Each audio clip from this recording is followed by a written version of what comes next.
everybody. Thank you for checking out this episode of Raised on the Radio. I am one half of this show. I am Colt Brocato, my good friend Patrick Blair in Zoomland as usual, and I'm digging the background. It is Halloween. Happy Halloween. Happy Halloween. What costume are you wearing right now? Is it the everyday podcaster costume or what? What are we going Absolutely. Uh-huh. Yeah. You're pulling it off. I didn't get the memo that we were supposed to be dressing up and then we were supposed to be doing backgrounds. I think you did this on purpose to make me look uncool. Kind of. You know what's really neat? Fucking annoy me, dude. I get a text message from you at 7 a.m. that says, dude, Pete Davidson, what the fuck? I was like, I don't know anything about what. And I'm thinking like, did he get in an accident? Did he harm himself? And your response is he was caught holding hands with Kim Kardashian on a roller coaster. Hey, dude, don't care. Don't care. I know. How dare you interrupt my morning? If I would have seen it at 4 a.m., I would have seen it at 4 a.m. Unbelievable. Unbelievable really cool, the things you send me sometimes. You know what's really cool is I can see everything on your computer the entire podcast today. That's neat. Through the glasses? Yeah. Yeah. So can everyone else. Just gonna have to deal with it. Yeah. Anyway. You can't really see anything. It's fine. I don't have anything open. I know, you're good. Anyway. The porn tabs are down. I cleared my history. Everything's fine. You're good to go then. Yeah. So yeah, dude, you annoy me. What the fuck? So happy Halloween. What are you gonna do? Are you gonna do anything? I don't know yet. Like the little guy's only 3 months old. You can still put him in a costume. Yeah, I mean, we didn't buy him a costume. We bought him. My wife bought him one of those like my first Halloween outfits or whatever. Perfect. And we may go see like my grandma and stuff. But you know, it's just not. You know, next year maybe a little bit more of a celebration or. You know, but not this year. It's just one of those things. Perfect. Were you always like a Halloween, like always got into Halloween? Love Halloween. Yeah. Love it. Yeah. Always been one of my favorite dude. And I'm glad you asked that. So yesterday I was actually trying to get my son a second costume because I don't like his first costume. And I couldn't find You gotta tell me what was the first costume? Well, he's a Ghostbuster, which is fine. Okay. It's cute. Whatever, but boring. Okay. So, he's ultimately going to be that because I couldn't find what I wanted to do. So, so he's with me in the car and I'm like, let's stop and get some lunch. So I drive through the downtown area of my town and I'm seeing kids in costumes walking up the street with little candy holders with their parents. It's daylight, dude. It's 2 p.m. on a Saturday, the day before Halloween. And they're going up to all the businesses and they're trick-or-treating. And I just go, who is responsible for ruining Halloween? I want to find them and I want to beat them because that is so lame. It's lame on so many levels that I'm seeing kids the day before Halloween in costume, daylight, trick-or-treating. That's so lame. I can tell you who killed Halloween. Tell me. It's the trunk or treats. Well, I don't even know what that is. People that say that all the time, I don't even know what that means. So you park your cars in a circle and everybody walks to a car? I mean, I think they may do things like that, but a lot of stuff is like at churches and stuff like that, where it's basically just a bunch of kids go in and get a bunch of stuff. I mean, that's so versus like going house to house and stuff like that. If you're a parent and you make your kid participate in that, beat it. You suck. You ruined Halloween. You really, dude, on Halloween, we would leave the house. The slightest bit of darkness, we're out of the house. And my parents didn't see me for 5-6 hours. They didn't. They had no idea where I am. No idea where they are. This goes back to the thing that I've said before is we live in a different time though now, right? Wrong. Why? You don't think so? You don't think so? The candy's still the same. Is it? Yeah, it better be. I haven't eaten candy in so long. I wouldn't know. Do Reese's Pieces still taste great? So if your kid was, say, 10 years old right now, you would have no problem just letting him walk out the door with a couple of friends and come back in 6 hours? Yes. See ya. Wow. Dude, it's called life. Live it. What are we doing to our children? This is ridiculous. I get it. Anyway, yeah, I've always been a Halloween guy. I don't have a costume this year, so this is just spontaneous. Well, I was wondering what this was. I didn't know if you were actually dressing up as somebody or if this was just a throw together. Throw together. Okay. I'm a douchebag. Like I have plenty pairs of sunglasses and plenty of bandanas. So yeah, you ought to just do that. I don't know why, but your your get up reminds me of is it Corey Hart, Sunglasses at Night song? I'll take it. That's fine. Did he wear a bandana in the music video? I don't think so. I'm picturing what the album cover looked like, but I'll take that. He didn't actually have sunglasses on or anything. No. That's the odd thing. I don't think he ever put on sunglasses. Right. But the premise of the song is I wear my sunglasses at night. Never put them on. Uh-huh. What an odd guy. That's an odd song too. Who writes that song and puts it out? I don't know, but that's an odd song. If you listen, I'm challenging all musicians who are listening right now to listen to that song and explain, logistically speaking, like musically, how they came up with what they came out. It's a weird song. Yeah. If you listen to how it transitions from the verse to the pre-chorus and then into the chorus, it's a weird song. I think that's why I like it so much. It's an odd song. And plus it was a hit, which is weird also. But it was strictly because of the synth and just that. That's all people know. I guarantee you, if you line up 10 people right now, 9 of them couldn't recite the chorus of that song, because most people think that I wear my sunglasses at night part is the chorus. You're wrong. It's not. I'm just saying.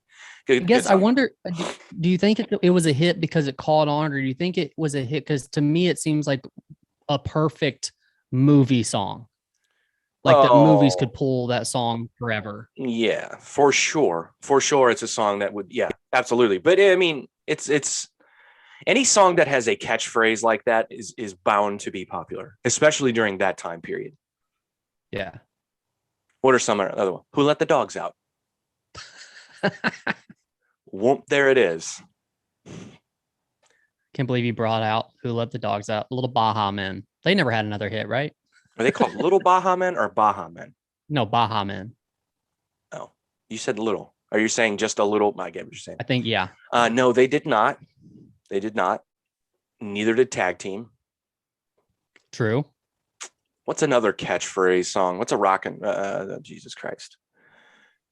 We're Not Gonna Take It. Yeah. That song rules though. They're such a good band. Did I ever tell? I think we talked about that. You know the song "Come On, Feel the Noise" by Quiet Riot. Mm-hmm. You know that's a cover, right? Yeah, we have talked about that. I don't remember who you said covered it or who originally did it, but Slade. They're a 70s band. SLADE. Yep. Okay. But the interesting thing was, and I think I've already said this if we talked about it, but yeah, there was a behind the music or something about Quiet Riot.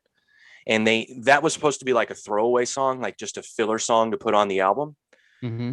But the producers and the record label were like, no, we're going to release it as a single. And the band was pissed. The band didn't want to release it as a single. So the singer was like, I'm going to sabotage this. I'm just going to sing it as shitty as I can. And the version that he thought was shitty is the version we know today. Right. That's so, dude, I love shit like that, man. I love shit like that. I was listening to something the other day and I don't remember any of the bands like off the top of my head, but they were talking about bands who were like had record deals with these labels. And then they get to where they have like 1 or 2 albums left and they just want to get out of the deal. So they just put out just what they think is pretty much garbage just to get the albums out to be able to walk away. Yeah. That would suck, man, to do that. Who are some of the bands you're talking about? And it would also suck if like some of the stuff you put out, like I said, I don't remember off the top of my head. I would have to Google it. I don't remember who they were talking about, but it was also suck if like you knew you were putting out crap and some of those caught on. And then now you feel like you have to play those at shows, even though you don't really like that music that much. There are a lot of bands who were just refused to play. You know what really pisses me off is when bands refuse to play hits. Like Radiohead was synonymous for that. They wouldn't play Creep. It's like, dude. Did they have a reasoning for that? They're just tired of it and they thought it didn't represent who they were at the time. Like they've grown as artists. So they're being like, fuck you. Just play it. Dude, I would do many things right now for a hit song. So if you want me to play that hit for the next 30 years, I'm more than willing to do so. I'm trying to think about it's interesting too though, right? Because like think about bands who put out a new record and then they were okay, we need to tour with this new record. We need to play this new record. You know, when you're in a crowd full of people and you say, "Who wants to hear a new song?" You're going to hear people like, "Yeah, yeah, yeah." But most people really want to hear the songs that they love already, that they know and they can sing the words to. See, for me, and I believe me, I understand getting tired of playing a song live. I've been there. And you could probably guess which one I'm talking about that I got sick of playing. I've been there, but at the same time, you like when you know you're going to do it, you're like and this is just anecdotal. This is just me, but like, I would be so fucking annoyed. Like, God damn it. Okay. And we'd put it last in the set list or like whatever. Okay. But then once it happened in the moment, you're just like, fuck yeah. And you see people react and like, it's something. Right. And dude, when you're in a band and you have a song that someone knows and sings back to you, dude, it's fucking awesome. I bet. And if you're a musician or an artist and you try to be too cool for school and say that doesn't make you feel, that doesn't give you goosebumps, you're an asshole. Like, it's truly fucking cool. So like, I think and I've actually talked to, friends that have said the same thing. Like, yeah, we got tired of playing that. But then like, once people started, once we realized that people were into it, like, I don't know, like look at a band like, and I always say, you always use them as an example, but it's why they are a festival band. It's why every big rock festival, every summer, you see this band on it. You know what I'm talking about? Yes. Every big festival band. Every big festival, like rock festival, every summer, you're going to see this band on the bill. I feel like there's several out there that you could do that with. There's several, but there's one in particular, Papa Roach. They're always on the rock festivals. Yeah, absolutely. And guess what? No one complains about it because you know why? They play all of the songs you know. Mm-hmm. They've had so many songs do well on rock radio. And that's what these are. They're radio festivals, or they're, they've had so many songs do well on those radio stations and in those markets that's all they need to do. And they just continue to do it. And they don't get tired of it. And they perform and they don't bitch. And it's like, that's what everyone should, I don't know. To me, that's the dream, to have enough songs to fill a set list that people know and go crazy for, not hits, these aren't like worldwide massive hits, but they're songs that the people that go to these festivals know, Yeah. Mm-hmm. I think it's cool. It's cool to see every time. I've seen that band so many times. I've played festivals that they've played, and I've made it a point, like, I want to go watch them. I want to go watch people react to fucking Last Resort and Between Angels and Insects and fucking all these songs that they have. And not even the old one. Forget about the old one, dude. And that's the thing. Like, I would watch them and go, Jesus Christ, that song was like popular too. Like, you forget about some of them. You remember the song Hollywood Whore? Yeah, dude. I always forget about that song. Yeah, we might have talked about it. That album came out right before I Seen. I think you said you were there at the show. It was at the Family Arena. It was Buckcherry, Saving Abel, Papa Roach, and Avenged Sevenfold. I was there, and I have. Say you said you were there at that show. Yeah. Yeah, I was there. I may have had a slight altercation with a member of one of the bands you just said too. Oh, which one? I don't want to talk about it. Is it the one that I expect? Yep. Yep. 100%. That's funny. We can talk after. I've been sworn to. It's almost like I signed a fucking NDA about this, but I've been sworn to never talk about it again. So I'll respect the wishes of who asked me to not talk about it. But anyways, so Hollywood Whore wasn't the big song off of that, though. Lifeline was the big radio played song off of that album. Well, that's another one, dude. You just forget about all that stuff. It's crazy. Another one I was thinking of, and this is maybe a kind of an odd example to kind of lump in with Papa Roach, but another band is Switchfoot. There was a period for like 5-6 years, like 2-3 records, that a lot of these songs in those records you heard on the radio. So when they go play them, people go, oh yeah, fuck, I remember that. It's one of those things. Like, to me, that's so cool. I think their second album was like Dark Horse or something like that. Yes, I got it right here because I buy music. Hello Hurricane from 2009. It had the song Mess of Me and The Sound. Both of those Okay. songs were huge on rock radio. And then in 2011, there was Vice Versus, the song Afterlife. Like, Okay, so these are and two albums after I Afterlife and Dark Horses. okay. Yeah, so these are way after Meant to Live. But those, and it was kind of like a resurgence for the band, you know? Nice. And so anyway, Mm-hmm. good band. Really like that band. Yeah. I have Christian not got band. to see them live. I'd like to though. Yeah, it's I don't think, well, I don't know the last time they came to town, dude. Who knows? I want to say I seen them on a festival.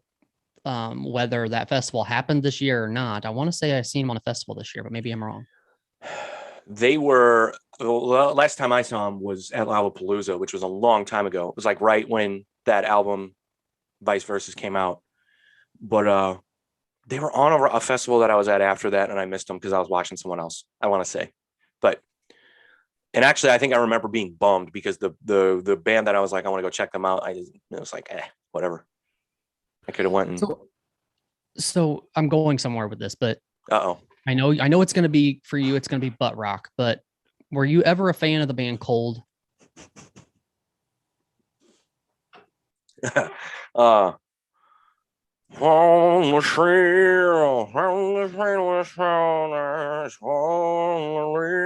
Is that band? Their big one was like Stupid Girl. Yeah. The guy that sings like he just came from the dentist. I do like a few of their songs. I'm being an asshole. Yeah, I'm not a fan, but I do like a few of their songs. Okay. I was just curious because I was told, so they just played Red Flag last week. Oh, okay. Missed that one. Yeah. And so what I'm saying I'm getting at is I was told that the drummer bailed on this tour because of the whole vaccine deal. And I'm interested in that because wouldn't, like, I get his point of view, but don't you think you could stay isolated enough? And if you're playing venues that are requiring negative COVID tests or being vaccinated and things like that, do you think we're going to see a lot of bands or a lot of members of bands still doing this, like bailing on tours and stuff because they don't want to? I just feel like they could make themselves isolated enough. How did we come back to COVID? It's amazing. It's amazing that with every conversation we have, it's over it. I don't think we're going to see an overwhelming majority, but I think we'll see people do it like that guy. Yeah. Yeah. Well, let's be honest. I mean, a lot of these guys are political, and this is a political thing, COVID. So yeah, sucks to be you, man. We're going to replace you, and good for the band for not. I mean, fuck, dude. Like we said before, like, don't get vaccinated. Expect there to be some backlash. Expect there to be some consequences. Sucks. Right. I'm not saying it's right. I'm not saying it's wrong. But just gonna deal with it, man. Yeah. Who do they play with? I don't even know who opening band was.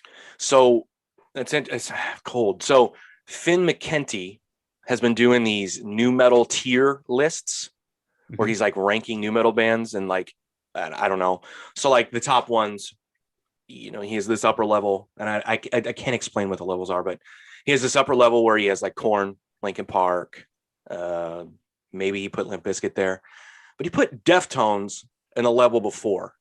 And he said that people think they're way better than they are. He said it's just annoying because people like make them out to be a better band than they actually are. And I was like, hey, dude, I will come to Washington and find you and I will hurt you. Okay. Yeah. He said that about System of a Down and Deftones. I get it. And I'm joking, but I get it with Deftones. Again, it's like Incubus. I meet so many people that like, fuck no, I don't like Deftones. You like Deftones? I'm like, yeah, pretty much changed my life. Right. Pretty much changed my life musically. Yeah. The album White Pony, like I get emotional when I listen to it still as a grown adult. Like, and I don't know. They're just one of those bands that I noticed that like people don't like. But he said the same thing about System of a Down, and he was like playing their music. And I get like some of their music is childish, vocally especially. But dude, musically, and I'm not the biggest System of a Down fan. I think their first record is fucking front to back one of the best records of any time period. Which would have had what on it? Huh? Which would have had what songs on it? Sugar. Sugar was like the big one that they didn't blow up until Toxicity. Yeah, right. But the one before that it's fucking fantastic record. Anyway, but they were a band that was able to be very political, but still like catch. I don't know, that they made it in a way that people, I don't know, I guess just like the music versus maybe what the music was really saying, I guess. Yeah, no, and that's what. Great point, and that's exactly where I was going with that. We're like everybody's gone to the party. Like, right. When you listen to that today, I don't know if those vocals stand the test of time, but the music does. Mm-hmm.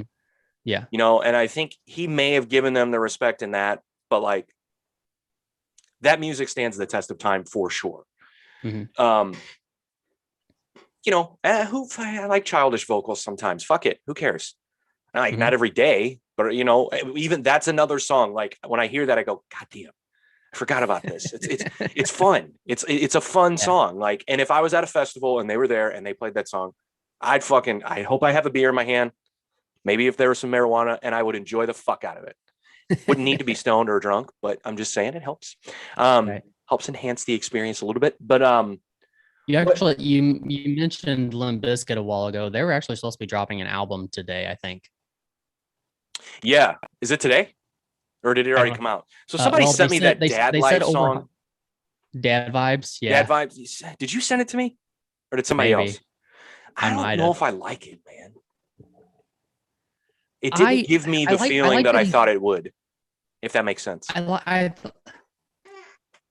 It's a weird scenario. Like because this all stemmed from that appearance at Lollapalooza, right? I guess. Where he came out and he was, looking like the old guy and stuff, but stole the show. I don't know. It's weird, but he's kind of he's owning it though, right? Good for him. But have you ever seen a band troll an entire festival? No, I haven't, I guess. They did, and they won. But they stole, but they were still also playing like the hits from Limp Bizkit too, right? And that's why wouldn't you? Right. You have to. Now, they played break stuff first. Oh, did they? Did they play like Counterfeit and stuff too? Yeah, they played it all, dude. They played everything. Yes. That's hilarious. Again, why the fuck would they be going? No, we're artists. We're not going to play Nookie. Fuck you. Listen to our news. Like, dude, come on. The song's called Nookie. Your name is Limp Bizkit. Play the songs. You're not an artist. Stop it. And I mean that, and I say that with all due respect. I like them. I like that band. And they do it. They just play the fun. Like, dude, why would you not play the songs that everybody? But the funny thing was when they kicked in with break stuff, and you see like legitimately like 18-year-old kids going ape shit. Uh-huh. And I'm thinking, like, how many of those kids, this is their first time actually hearing that song? Right. Like, they've heard their older brothers and sisters talk about Limp Bizkit. They may have YouTubed them once or twice, but do they actually know the meat? And again, I don't know if break stuff would be one that they would know. I mean, I know that's what you're saying, but I don't. It was a huge song, dude. I mean, it was, but it wasn't like Rollin' or Nookie or. You're gonna make me Google this. Top selling Limp Bizkit songs. I feel like Rollin', because Rollin' was used so much in different things too. You're back to that again, huh? You're a big soundtrack video game guy, huh? Kinda. Me too. I always said that was the last band, that actual band I was in. That was what we were. I mean, that was our mission, if you will. Was to be on a soundtrack. Well, the deal that we had was to get our music in video games. Yes, it's called syncing. It was a syncing type deal. Yes. Okay, that's cool. Yeah. It just didn't I mean, the coolest thing we had was we were on a Call of Duty promo thing, and it was supposed to be like. You don't remember that? I don't think so. What song was it for? Call to Arms. It doesn't matter. Anyway, I don't know if I knew that. I don't know if I knew that or not. Well, maybe you don't, because it didn't really do anything. It fucking did nothing. So it's fucking. Here I am talking about it. I'm not trying to put you down right now. No, believe me, I get it. All humility here, dude. chart history, Limp Bizkit. View full chart. I can't talk. Dad Vibes peaked at number 6. Wow. They've had 0 number 1 hits. They've had 1 top 10 hit. This website sucks. Billboard's website sucks. Fuck them. Anyway, it doesn't matter. It does not matter. Yeah, that's a good example of a band that like go play a festival, play the fucking. Oh, you know what they played last, which I thought was maybe it's. I think they used to do this a lot of festivals. They played the Mission Impossible thing. The what is that song called? Take a Look Around. Oh yeah. What was that song? I know why you want to hate me, because hate is all the world has even seen lately. I forgot about that song. Dude, they were a good fucking band, dude. How do you do that? Do they have to get copyright for that? Or was it far enough? Because that was literally the exact Mission Impossible theme, right? There wasn't enough notes that were different.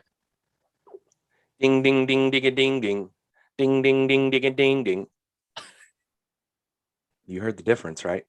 I don't think it was. I don't know. I would Google, but I don't want to exit full screen. I don't want people to see my screen. So I'll let you Google if you want. But yeah, man, I don't know how we got to that. Either way, at least we put an end to the COVID talk, huh? I saw recently there was another big band that they dropped something because of vaccines, and they dropped like a tour or something. Yeah, or something like that. Yeah. Gotcha. Hey, man, I don't know. If it were me, I'd want to. And again, if my livelihood and my fucking income and my family depended on me touring, yeah, I'm gonna do whatever I can to make sure that happens. So it was because I would like to see projected numbers for these bands too. Like if they think that, if they're going to be hitting a lot of these venues that are going to be requiring vaccinations and stuff like that, if they think there's going to be less attendance at these venues, so they're not going to sell merch as well and things like that. I wonder if that would be a reason for them to drop off too. Yeah, I don't know about that. I mean, so did the dude from Cold? It was just the show here that he didn't do because Red Flag. I think it was the tour. I think. Wait, Red Flag doesn't make you show proof of vaccination, do they? No. Yeah, they do. They didn't when I went there. Yeah, but it happened after that. They jumped on the bandwagon with like Delmar Hall and the pageant and all those. They all did it around the same time. Don't call it a bandwagon. Well, I didn't mean that in a bad way. I just mean that. You mean keep their business open so they can continue to live? Yeah. That's it. Yeah. Really call that a bandwagon. When venues started doing it in St. Louis, they started doing that as well. I mean, yeah, and I've only honestly, even Hollywood Casino Amphitheater, they didn't start doing it until this month. Huh. Because at Point Fest in September, you didn't have to be, but then I believe it's every I think it's anything that's hosted by Live Nation. That makes sense. They're requiring vaccines. Yeah. Oh, I'm glad you brought up Point Fest. Do I want to say this? Yes, it's already out there. You put it in the universe already. Unless you're contractually obligated to keep your mouth shut. Believe me, there's a lot of things I'm binded by contracts on. Okay. No. All right. Okay. I'm noticing a theme. Okay. And maybe it's not a theme. Maybe it's just the way people are. I'm noticing lately that a lot. Okay.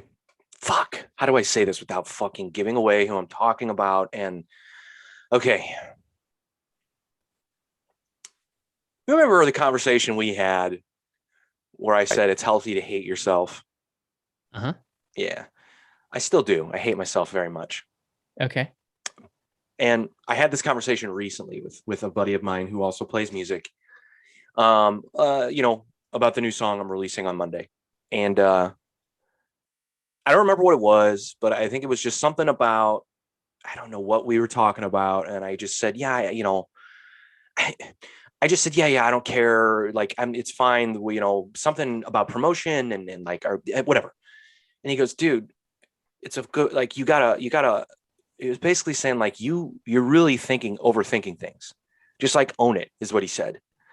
And after we had this conversation, I was kind of like, Jesus Christ, I still have to have people tell me that. And it's truly like, I don't know if it's a good thing or a bad thing. Either way. So it's not this, my point of the story isn't that, it's this. So like, I'm seeing like a theme of like really self-congratulatory behavior from bands in our area. Based off of what they're posting on social media. And it's just weird. I don't know, man. And again, maybe I'm overthinking too much about it. Like maybe I'm just like, maybe I should just say, who cares? And I don't care. It's fine. Do what you do. But like based off of like their streaming numbers, like are they posting that and promoting that, or like what? Did I say that? You didn't. You said that. Does that annoy you when bands do that? I'll ask you. No, I'm trying. No, you got very specific, so I want to know what you're talking about. What do you mean by self-congratulatory though? Like we put this out and we love it, kind of thing. No, or see, like, that's the modest. We hit thousands and thousands of streams, and then you post that. No, see, that's the modest way of saying things. Okay, I'm talking about. Okay. When fuck me, I didn't want to, when someone's being humorous or being like tongue in cheek, when they're like, this album's going to destroy the world. Like this out, like, and then okay. And then, when someone truly, truly believes that they are fucking Elvis or whatever, like, so there's kind of like an arrogance that comes with it is kind of what you're saying. Well, yeah, absolutely. Okay. And again, I'm a shithead for even bringing this up because, again, really, I know people think this way, have thought this way about me. And I swear it's not. It's just I hate myself. I have anxiety. There's a weird line, though, because like I think if you want to make something good, you have to have enough confidence in it to think that this is really good. And I think people are going to want to listen to this. But confidence is good, if there's an arrogance kind of that comes behind it that says this is going to, blow your brains. And, it's just, yeah, I see where you're coming from now. It took a while to get there. We finally got there. But it's just, I don't know. I just saw a video yesterday and I was just kind of like, ugh, that was weird. I don't know, man. Like, and again, it doesn't matter. It's not affecting my life in any way. It doesn't matter. I'm just making conversation, but I truly do wonder, like, am I the only one that thinks this way? But again, it's the humility and the hatred I have of myself that makes me stop and ask these questions, I guess. Or you just look at it like there's no way that I would do that, but that's because that's the way you are. Correct. And you don't. But I also am wearing sunglasses indoors right now, and I actually kind of enjoy it. So. Either way, it's just very bizarre. It's one of those things. Like, the phrase "fake it till you make it." Do you believe in that? I believe, kind of. I mean, it depends, but kind of, because you can show confidence in something with not really having any confidence in it, and then at a certain point still make it, right? I don't know if that makes any sense or not. In my head, it does. So it makes me think of something. Did you ever finish Dave season 2? Oh no, I didn't even start it. Oh fuck. Sorry. Right, I'm gonna give away a little bit of something. I need to watch it. Go ahead. I'm gonna give away a little bit of something because spoiler alert, it's been out forever. So you're back. True. I'm not going to spoil the show for you, but so in one of the last episodes, Dave and Gaeta get into a big altercation, a big argument, right? Okay. Mm-hmm. And the premise of it is that Gaeta's trying to start his own career, his own solo career, and he's doing all of this like extravagant shit. Ultimately, Dave loaned him money. Gaeta went and took that money and bought a BMW for his music video, right? So they're in the argument. Gaeta says, "I got to fake it till I make it, just like everybody else," right? And Dave says, "No, you don't have to do that. Like, if anything, my career should be an example of that," right? And then Gaeta's kind of like, "Well, you've never even asked me to do a song with you." So then the argument kind of shifts to that.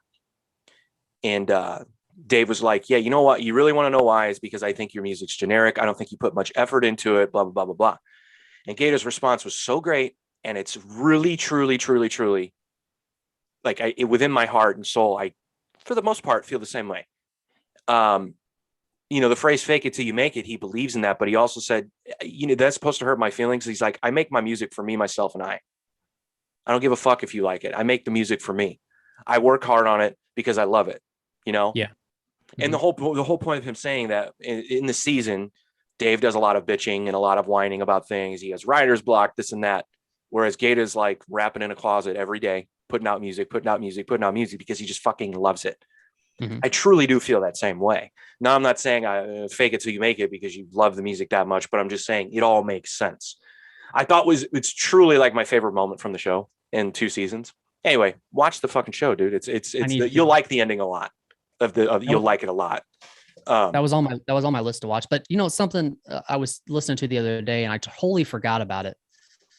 But do you remember that? What was the music video that he put out where he did it all for free by just like asking to video on like a Lamborghini and stuff like that? What was that? Save That Money. Yeah. With Save That Money. Yeah. Do you remember that he actually, part of that music video was on the backside of a T-Pain music video? Yeah. I totally forgot about that. That is hilarious. Yeah. He's a smart guy. It's a music video inside a music video. Yeah. Love that song. That song is dope. Speaking of which, I think Fetty Wap's going to go to jail for a long time. Really? Yeah. I didn't see this. What happened? And distribution of illegal narcotics. Fentanyl to be one of them. Yeah, he's in big trouble. Man. He's in big trouble.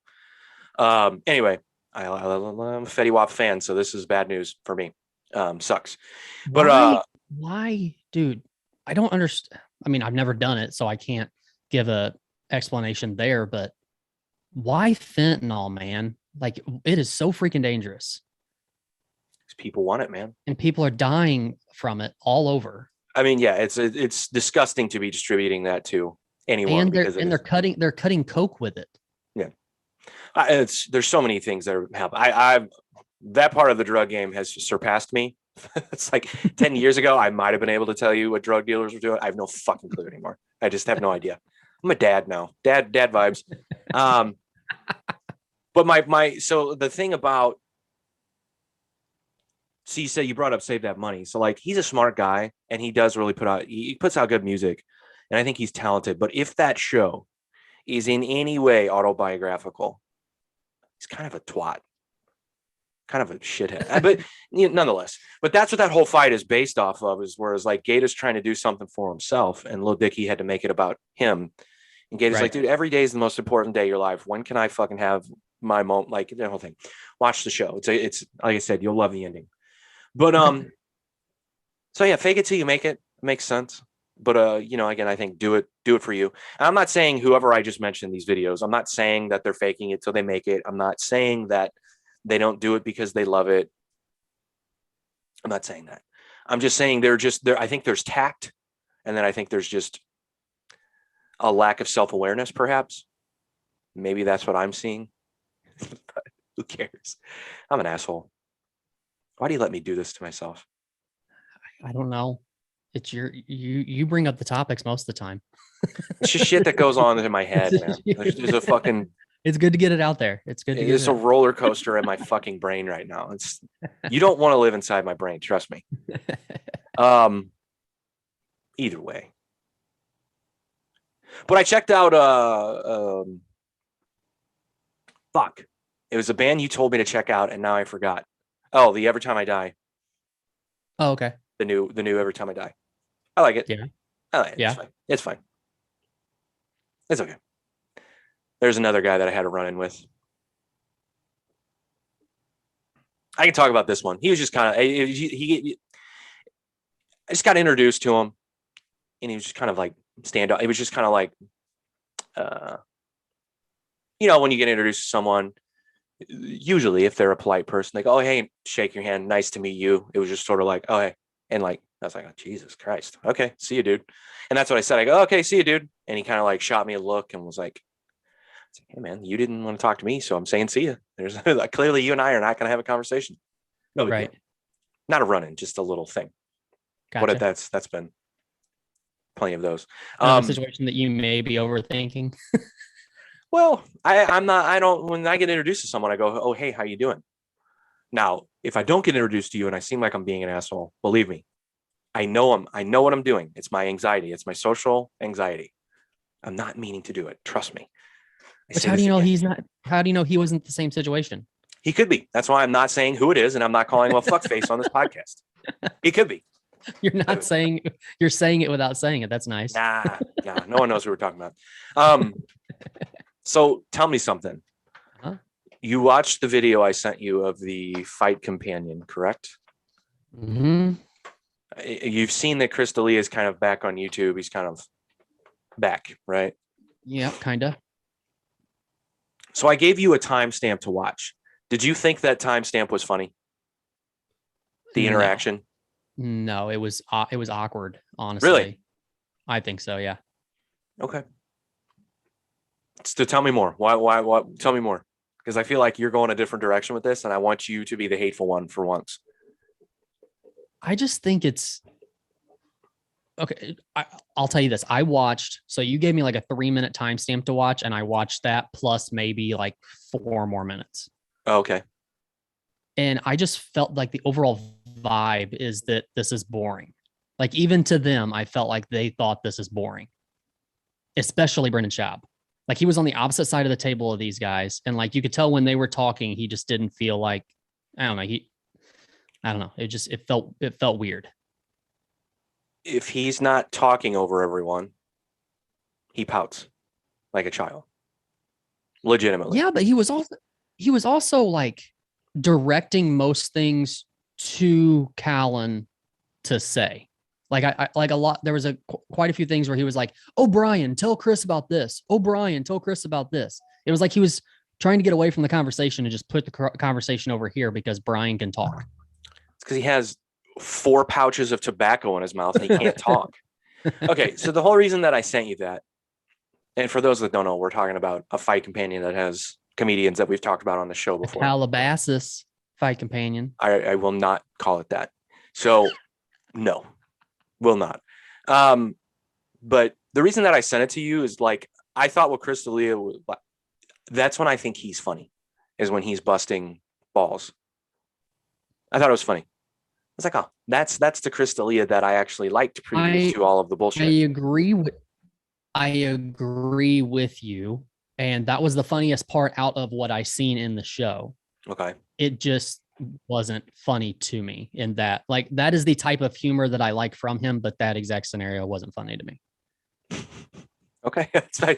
And that's fine. But I would also feel the same way. Like, if I was in a conversation, especially like on this podcast, if you started talking about glycogen and explaining what it, I would be like, hey, don't know if I care. You know what I mean? Okay, so it's something that was kind of odd to me in it too when watching it. So I didn't watch the beginning, and I haven't. You're being nice right now, by the way. You had plenty more to say. Listen. So do they at the beginning of these? Because I know, like, okay, see the Joe Rogan fight companions, they would line up like at the beginning. They would tell people, "Hey, we're exactly at this spot in the UFC card right now. If you want to watch while we're talking." Do they do that same thing? I don't believe so. Maybe. Okay. So that's weird to me because right after this whole funny conversation that you're talking about, they just start looking at the TV and they're like, this guy, he's a monster. And they kept talking and they never said who they were talking about. So you're watching a fight companion of three guys talking to each other, watching something on the TV and not even explaining what they're watching on the TV, but they're talking about what's on the TV. And you have no idea who's fighting each other or anything. I also think that if you're watching that UFC pay-per-view and watching them at the same time, you're mentally ill. Just watch the fucking fights. Why? I thought that way when Joe Rogan would do them. Mm-hmm. I would watch them after, right? But I would never fucking had them on like during a pay-per-view. Fuck that. Yeah. That's just, no. But in a way, when he started doing that, Joe Rogan, that was a smart thing to do because look, I see nerds at baseball games that listen to the fucking radio broadcast while they're at the game. Right. Hey, what are you doing? Hey, you're at the event that you. What's happening? What is happening? You still see people do that in 2021. Yeah. It's very bizarre, but hey, it's a tradition. I get it. I think, did I have a family member? It doesn't matter. People still keep score. Like they're at a fucking kid's 6th grade fucking little league game. That's weird. Like, are they going to catch something that was wrong? No, it's just a tradition. It's just it's like a tick. It's just for fun. I mean, I guess it's just kind of for fun. Yeah. I don't. They love baseball that much. I mean, I don't know. It's fine. It's fine, I guess. You're still being nice. You're being nice right now, and you're pissing me off. No, say your true feelings about this show. Come on. The only other thing that I thought was the background sucks. Why? And I don't even know if the setup it bothers you at all. I don't know. It's just like a long ass table, and then a bunch of red curtains behind them that doesn't even go down to the floor. Like if people walk back there, you're going to see their feet. I don't know. They just feel it's weird. So let me ask you. Would never use it as my backdrop. Are you saying there's not much effort there, and it could perhaps be a cash grab? Oh, more than likely, yeah. You defended all these guys when we had this conversation before. I'm assuming Liquid Death is a sponsor of theirs because there was 43 cans on the table. No. You mean the same Liquid Death that is the sponsor for everyone else? Uh-huh. Let me just say something. Do they have a neon sign in the backdrop? Yeah. I don't think so. They had like one wall that had a bunch of weird writing on it. Can you make me a promise right now? That if we ever start doing this podcast together in person, the studio that we do it in does not have the name of the show in neon. If I walk into the studio and I see a neon sign that says Raised on the Radio, I'm going to destroy it on site. No. So I actually planned on doing it. We're gonna put a big Raised on the Radio neon sign up, and then underneath it, it's gonna say on air, and that's gonna light up while we're recording. I hate your guts. Seriously, I'll hit it with a baseball bat. I will really break it right in front of your face. Fucking enough with the neon sign. At some point you go, oh, everybody's doing it. I got to do something different. Come on. Fucking neon sign. Everyone has a neon sign. Every one of those podcasts. Think about it. Rogan, Flagrant, fucking Tim Dillon has a neon sign. Fighter and the Kid have a neon sign. What would you? You know who doesn't? What would you do if I got us? Well, we can't afford one. But who? What did you ask? Because your video broke up. What did you ask? I was going to ask you if I got you a Raised on the Radio neon sign for Christmas. What would you put it up behind you? No, I put it up, but it's not going to be behind me. Yep. You all right with that? I think you'd put it up in storage. I didn't say where I'd put it up, but it's not gonna be put up behind me. No. In your attic or something. Yeah. No, because then I look like I'm dick riding all of those fucking podcasts, man. At some point, you got to do something different, right? I don't know. Again, maybe I'm overthinking things, but fuck neon signs. I'm over that shit. It's all about Zoom backgrounds, man. Uh-huh. And Kobe. Zoom backgrounds and Kobe. There you go. Yeah. I still think you're being nice, but I'll let you off the hook this time. I've been the hateful one for this episode. It's fine. That's most episodes. I give it to you. Well, you said something. So okay. Nah, never mind. I'm listening. Nah. It doesn't matter. Come on. Nah. I got football to watch in a little bit here. I'm excited. Browns Steelers. Okay, so you mentioned Rock and Roll Hall. You mentioned Rock and Roll Hall of Fame. Oh yeah. What did you have to talk about that? Because I didn't see. Is that people that are being inducted or what? Yeah, last night was the induction. It was okay. And the only reason I brought it up is just because I think it's a weird. I don't think that it's the same thing it used to be. But also, I think it's just a weird process now. But it was like Foo Fighters got in, Tina Turner, which again, that's why I say it's weird. Why the fuck isn't Tina Turner getting in now? Why the fuck hasn't she been in the Rock and Roll Hall of Fame for it? Maybe she's because it's like 25. It's 25 years after your first release. So why the fuck is she just now getting in? What? Wait, you're saying it's been 25 years since her first release? No, that's the criteria for you to be considered to be in the Rock and Roll Hall of Fame. It has to have been at least 25 years since your first release. Foo Fighters have been a band for 25 years? Yeah. Their first release was, what, 1990 something? Really? 95? I had no idea. That's crazy. I mean, they don't look like young pups, dude. What do you? I know, but still, 25 years is a long ass time. Well, you think about it. Kurt Cobain died in 1994. Okay. How many years ago is that? Don't make me do the math. Pull out your calculator while I'm talking. He died in 1994. And then 27? 27? I think so, right? 2004 would be 10 years. 2014 would be 20 years. Yeah. Which is creepy because that's the age, isn't it? 27 is the weird. age. See these ghosts behind me. Their purpose. So then, yeah, I mean, Foo Fighters' first record would have been 96, not long after Kurt Cobain died. So it's 25 years. Yeah. Wow. So yeah, Tina Turner, Foo Fighters, LL Cool J, the Go-Go's, Carole King, somebody else. But like LL Cool J performed. But again, it's a weird, like, why did Taylor Swift perform? Like, go away. Why are you there? Weird. I just think it doesn't have the same luster it had. Still very cool. And good for the people that got in. But Jay-Z got in.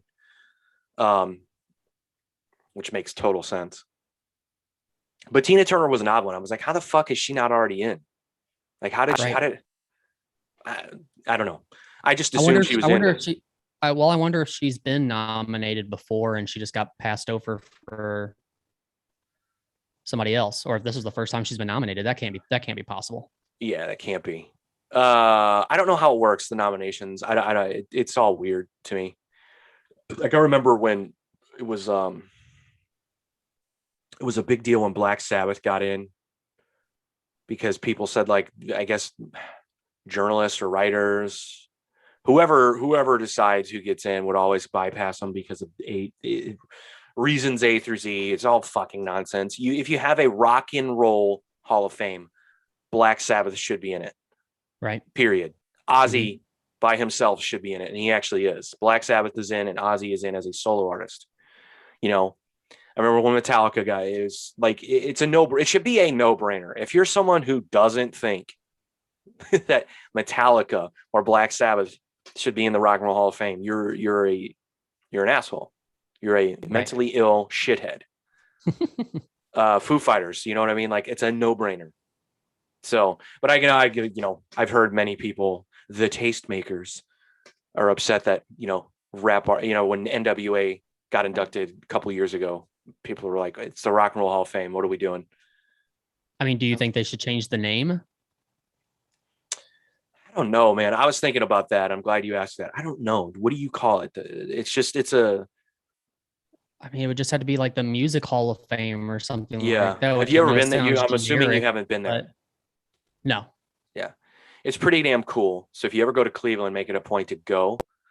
But I really feel like the demographic or the people that it's for are nerds like myself and mouth breathing tourists who just happen to go, don't really understand what they're, you know what I mean? They walk through it like it's a zoo or like it's a fucking, you know, like they're at the fucking city museum here.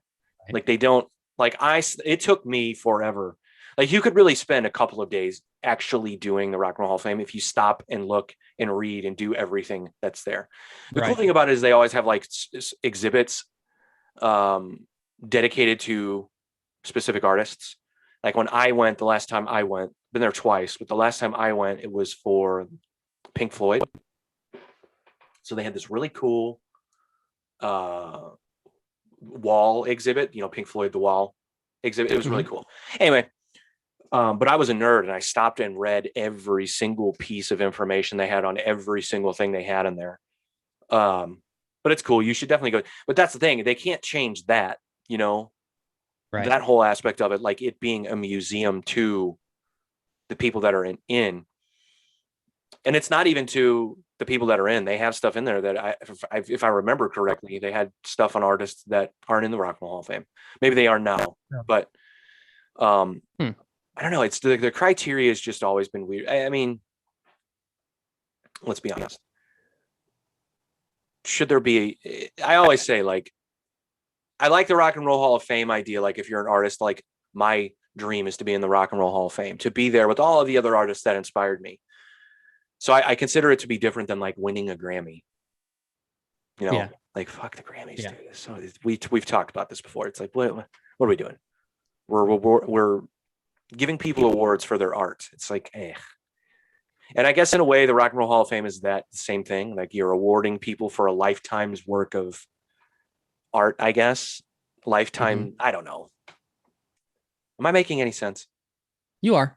Okay. You are. I'm still going back to the thing. Like, do you change the name of the Rock and Roll Hall of Fame to make it more broad to cover other genres of music, or do you make another Hall of Fame? Well, there are.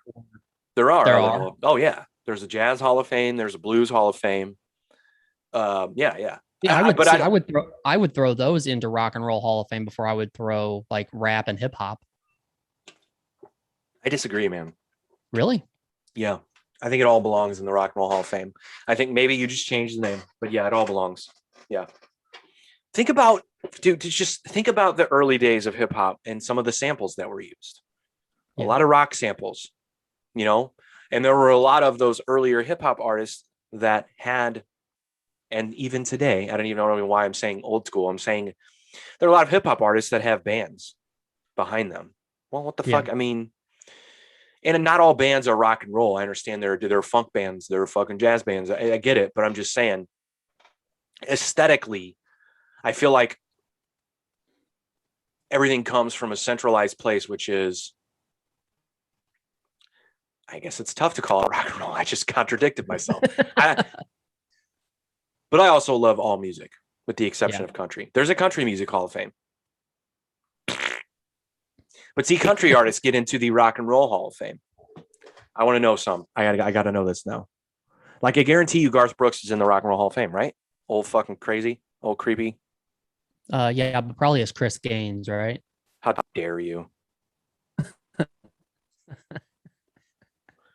Like, I'm trying to think about like either like Hank Williams has to be, Johnny Cash, fucking country artist in the Rock and Roll Hall of Fame. Let's see what I can find. How easy will this be? Let me ask you this. Okay, I have two people in mind, and you're going to be like Jesus Christ on both of them. But I'm wondering if they would be in rock and roll and country. So Kid Rock, will he be in both? I don't know. Do you think he's going to be in the Rock and Roll Hall of Fame? I think he has to be. He has to be. Really? Tell me why. I think his name's too big not to be. So you're going off of popularity. Okay. Well, yeah. So you're saying Ba Wata Ba, historically speaking, is going to stand the test of time. I don't know. Yeah. Well, they're considering Elvis to be country. Elvis is in, obviously. Hank Williams, I was right about that. Jimmie Rodgers, the Everly Brothers, Johnny Cash, Brenda Lee, Chet Atkins, Bill Monroe, Bob Wills, Floyd Kramer. Can I be honest with you? Other than Elvis, I know 3 of those artists. Yeah, I don't know if I recognize any. Why aren't these country stars in the Rock and Roll Hall of Fame? This is from 2018. Let's see what this is. Uh-oh. Where is this going? Cleveland's iconic Rock and Roll Hall of Fame is home to so much more than just rock and roll. Rock Hall inductees span genres from blues, gospel, hip-hop, and R&B to the true rockers. Yuck.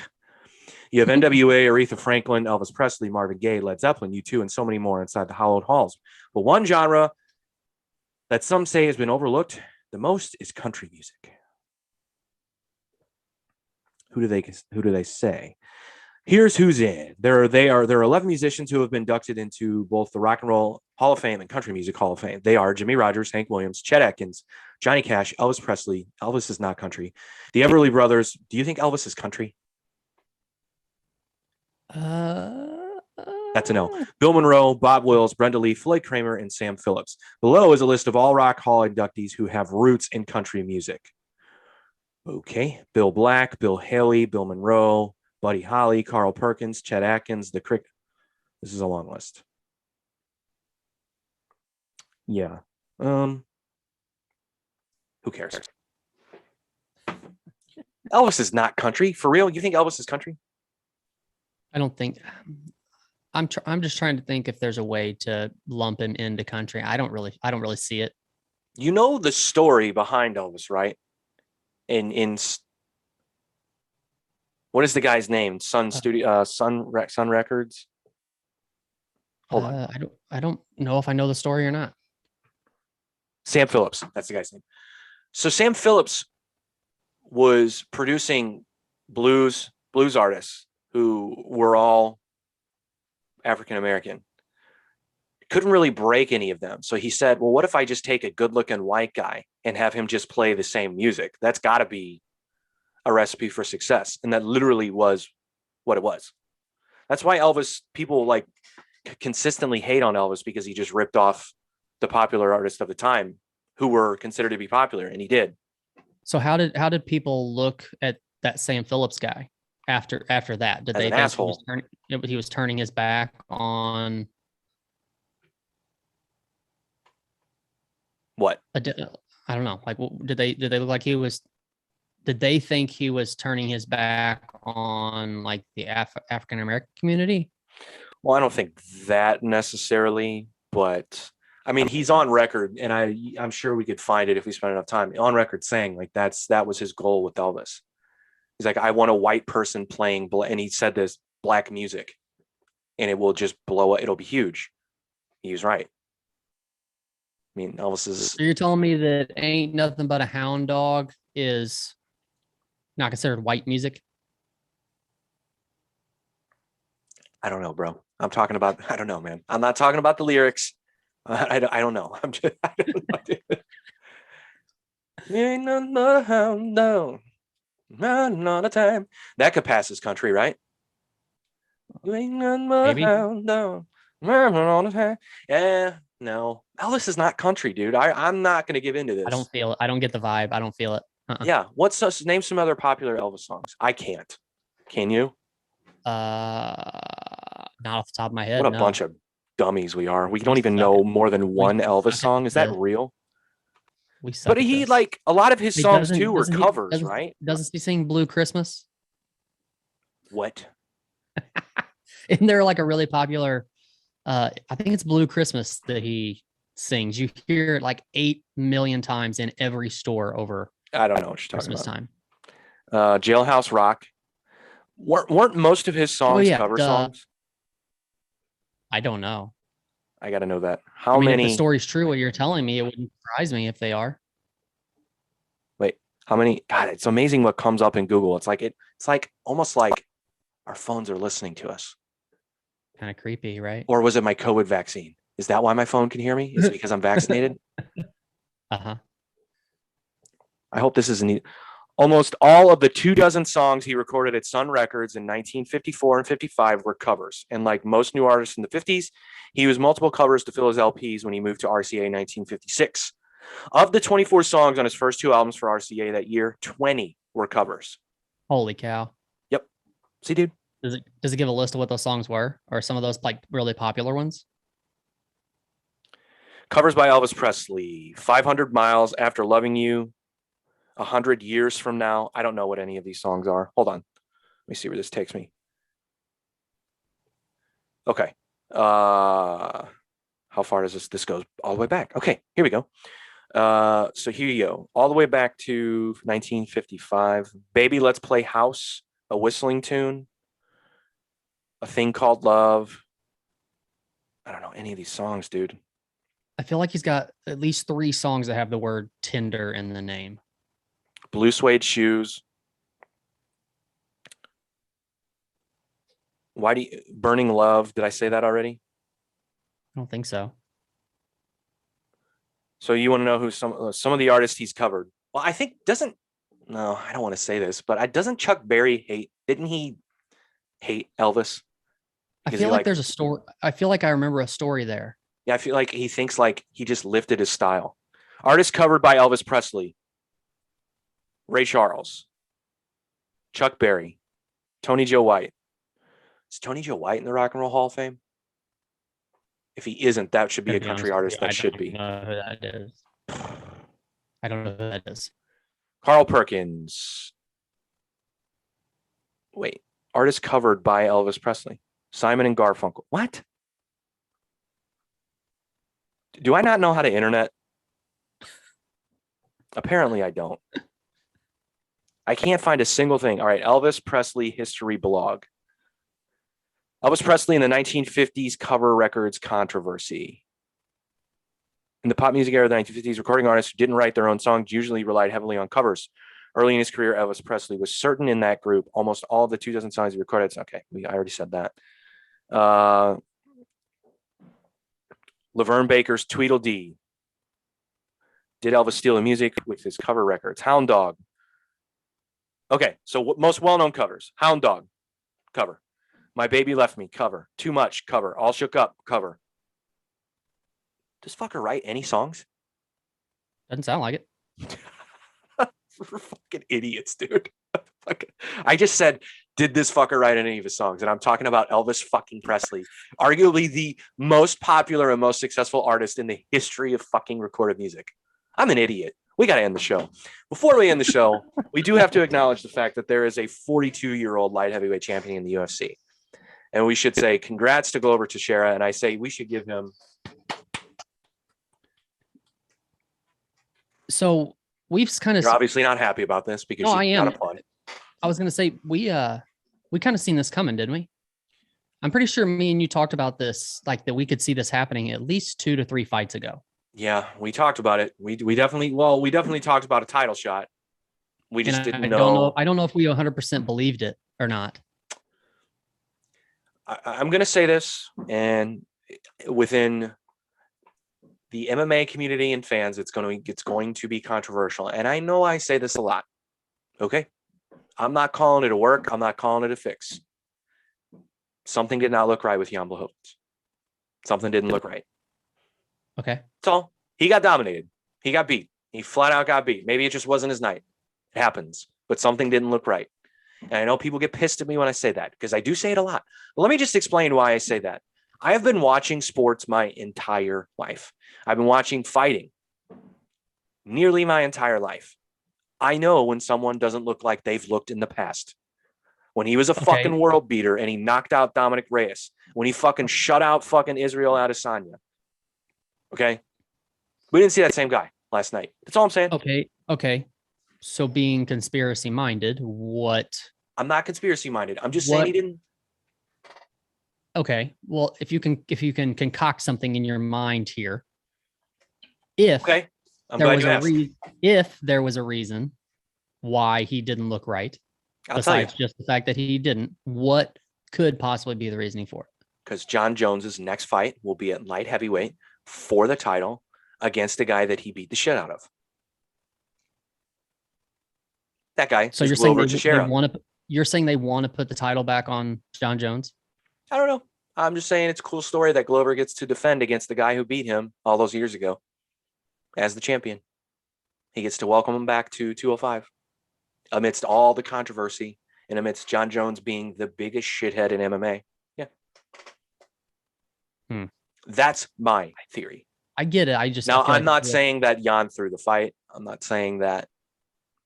I couldn't possibly be saying that the UFC wanted this to happen, but maybe they did.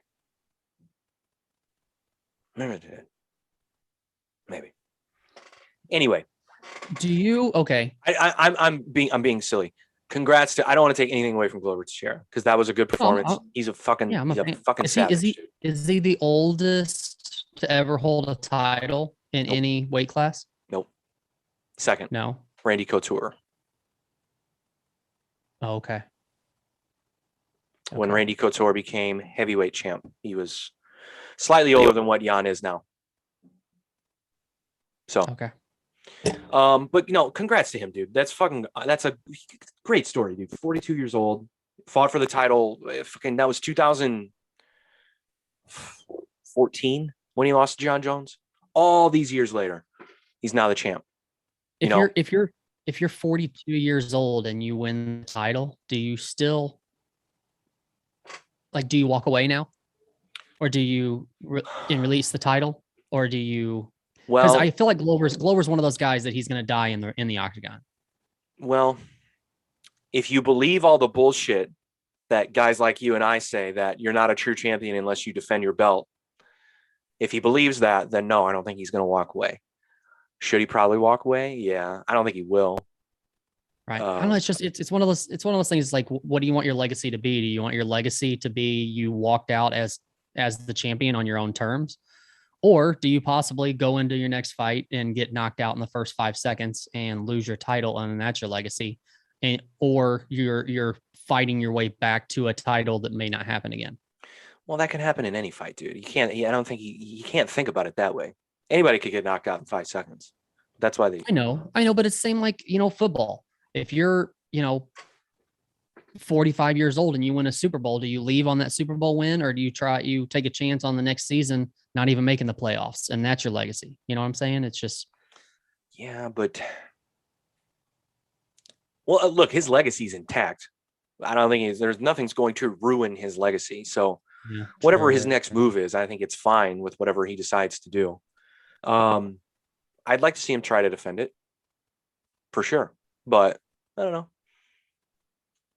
But good for him. I'm happy for him.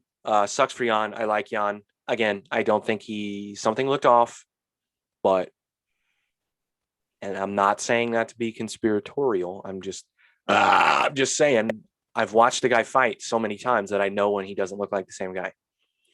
Yeah. And I don't feel like I have to have trained ever, or have to be a journalist, or have a fucking MMA TV show to say that. Like, fans can say that. And if you watch as much as I do, and if you're as passionate about it as I am, you know when you're seeing something different than what you saw before. That's all. I say that about every sport I watch. Yeah, I mean, I think it's easy.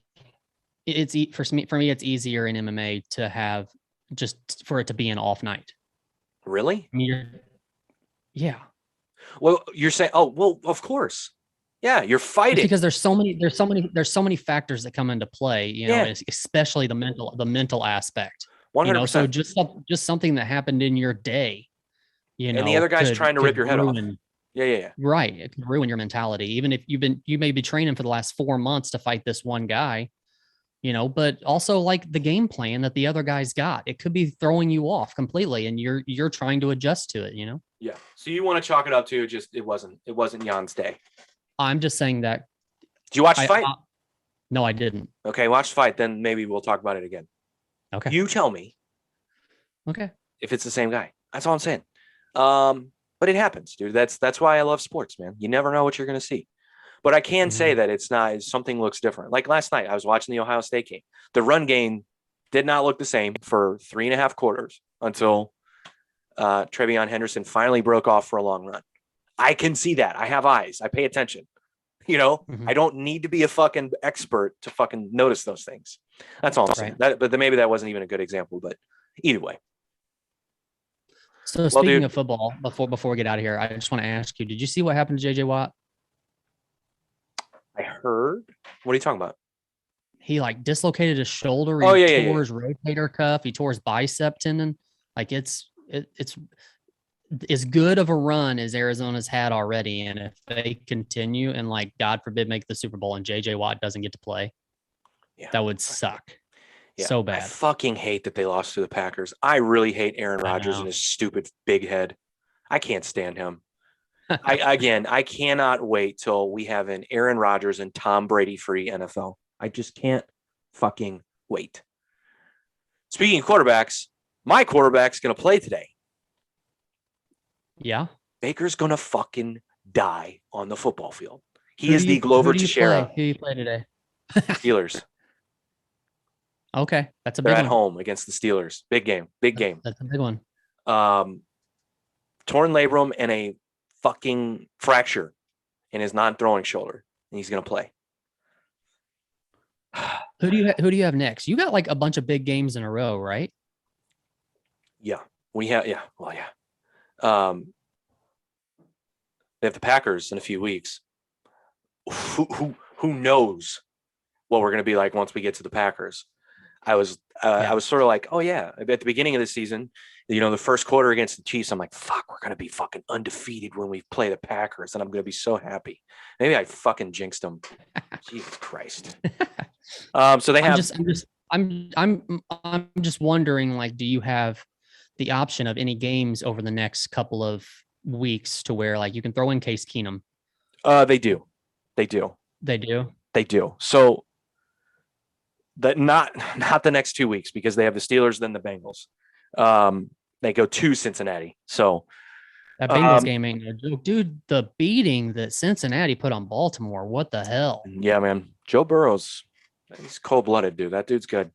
They have the Patriots after they play the Bengals, which I'm kind of like, Mac Jones is kind of playing better. I don't call that a throwaway game by any means. But then they have the Lions. So the Lions, if anything, it's like, does Baker need some rest? Let's go ahead and let him rest. Yeah. But that's really the only game, dude. Everything else is divisional, other than the Patriots. And then you have the Packers.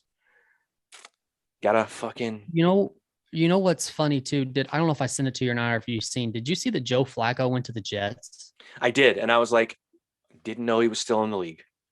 Didn't know. Dude, he's one of those guys that he was like the guy for Baltimore for a long time. And he got a baller contract too. Yeah. And then when they booted him, he's been in like 10 different teams since then. Hey, he's got one more Super Bowl ring than most people. I liked him for quite a while in Baltimore. And then there was one game where you could physically see that he just gave up. Really? And I, at that point, was like, I don't like this guy anymore. And then, of course, they freaking brought him into Denver thinking he was going to be the guy for Denver. That's why you don't like him. That's why you don't like him. No, I didn't like him before he came to Denver. Fucking entitled Broncos fans.